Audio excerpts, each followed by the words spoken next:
அனைவருக்கும் மாலை வணக்கம். ஒரு குட்டி செடி தான், சின்ன தொட்டியில் எவ்வளோ பெரிய பூக்கள் பாருங்கள். 4 பூக்கள் ஒரு தட்டு நிறச்சிட்டாங்க. பெரிய சைஸ் பூக்கள், செடியை விட பூக்கள் பெரிய சைஸாக அழகாக இருக்காங்க. ஹைப்ரிட் தான் இது செம்பருத்தி. வாங்கின நாள்லேருந்து பூக்கள் கொடுத்துட்டே தான் இருக்காங்க. ஒரு நல்ல செடி, நல்ல கலர். இது இந்த மாதிரி செடிகள்லாம் பார்த்தா கண்டிப்பாக வாங்கிடுங்க. நமக்கு எப்போவுமே பூக்கள் நம்ம கிடைக்கிற மாதிரி இருக்கும்.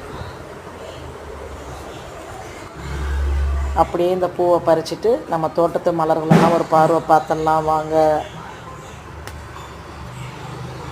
எப்படி இருக்காங்க பாருங்கள். நம்ம மலர்கள் ஒன்று ஒன்றும் எவ்வளோ அழகாக பூத்துருக்காங்க. இன்றைக்கி எவ்வளோ மலர்கள்னு பாருங்கள்.